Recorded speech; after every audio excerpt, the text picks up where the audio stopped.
ganyan.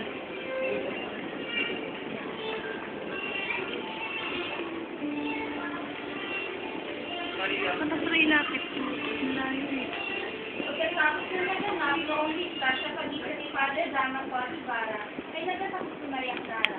Ang kasitahan niyang si Ibarra ay napatawag ng eksperimento. Kaya hindi sila nakapag-usap. Sa pagkakasama ni Maria ay narali siya sa kanyang higaan. Ang lahat ng naroroon ay nagulat sa inasal ni Father Damaso dahil yung mga naman ay bakit kasama ito ay nagkaroon sa ikaw ng kalasangan. Isip ng mga naroroon na mahal ng Father ang kanyang higaan. Father Damaso, nais ko po ipakilala sa inyo ang Don Alfonso Linares. Ito ang aming pinakwento sa inyo na pagkabayan ng mga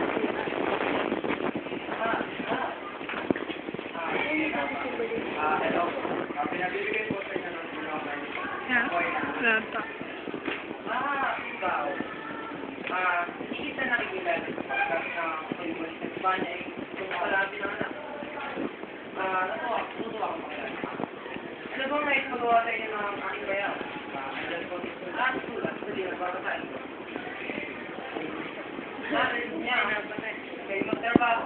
Para makapagpapatay. Hanggang po ang apugarin sa kaya baka madali lang naghahanap ka din ng mga papamatawa. Hindi ba po yung sinamadali? Kaya nagkosapin natin sa akin.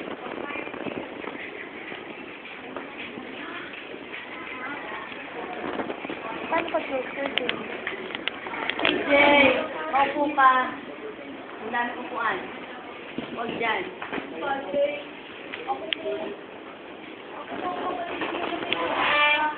Alam niyo po ba? Nagsadya ako sa bahay ni Don Quixote Ibarra upang humingi ng bayad pinsala. Pero alam niyo po ba ang ginawa niya sa akin pagkabalik ko? Sinaboy niya po ako. Siniba. At binigyan niya po ako ng 500 piso, Padre. 500 piso lang po. At huwag na lang po ako babalik doon sa ilanman. At anong nais mo nangyari? Sabihin niyo po ang dapat kong gawin. Alang-alang po sa Diyos ay... Hindi ka taga rito kaya hindi kaya kita papayuhan. Kaya pwede ba? Balik ka na rito. Swerte ka't pinayaran ka pa na ginawa para sa isang pakulong. Ala, sige, vamos, alis dito. Maya-maya ng mababaan ng mga tao. Father?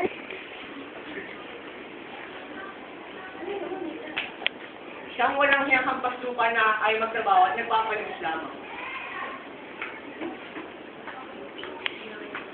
Guys,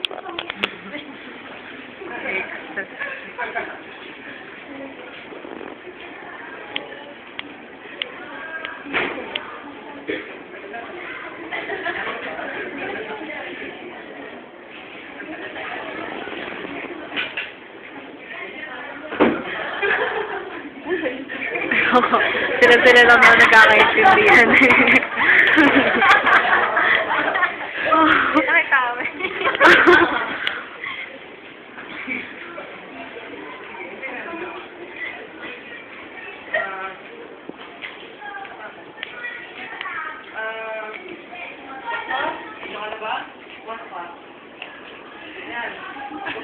Nagpangita na po kung doon mga tanong mo sinasabi niyo. Galing na rin ako ng bansing dito sa bilhin ng Antipolo. Pag-bisyon talaga ng kulay, ang reseta ko, Chicken Riazel, at ang Arabe na reseta ko kay Maria Clara.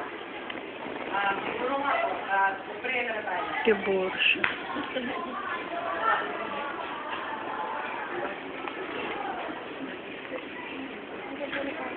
Wala naman. Uy, yung cortina. Sandali po. Head ba na naman po? Nabalitaan ko po, nailipan na daw po sa Tayaban, si Padre Damaso. Meron mo ba kayo tungkol dito? Naku, siya sa manlong kasi narito sa Balintangan. Hindi ba, sorry si Tori na niyang ama ang kanyang nito? Tori na kumain. Maaaring nga, pero sa palagay ko ay dinagdaman ng yan ang usahan. Yan, nagkasakit na. Tingin ko, tama kayo yan. Bulit hindi niyo pinayagan sa Maria Clara ng pagpapukit sa Ibarra. Dahil kung sakali, malaki ang posibilidad, gano'n malaki ang sakit ng dalaga. Sabi pinagsabi, dapat mo siya nang utang na loob to sa aking asawa dahil napakagaling niyang magagamit ng iba. Kung hindi kaya sa kanya, baka kung ano nangyari kay Clarita. Tungaw.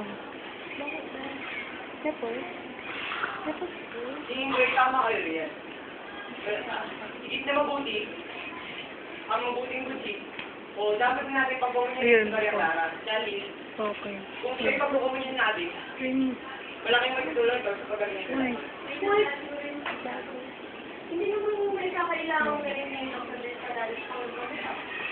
Ang dapat pag-umin yun, asawa na sa'yo. Nakakawit. Hindi ako makapanood. Yung ba yung Tapos ito, tama na.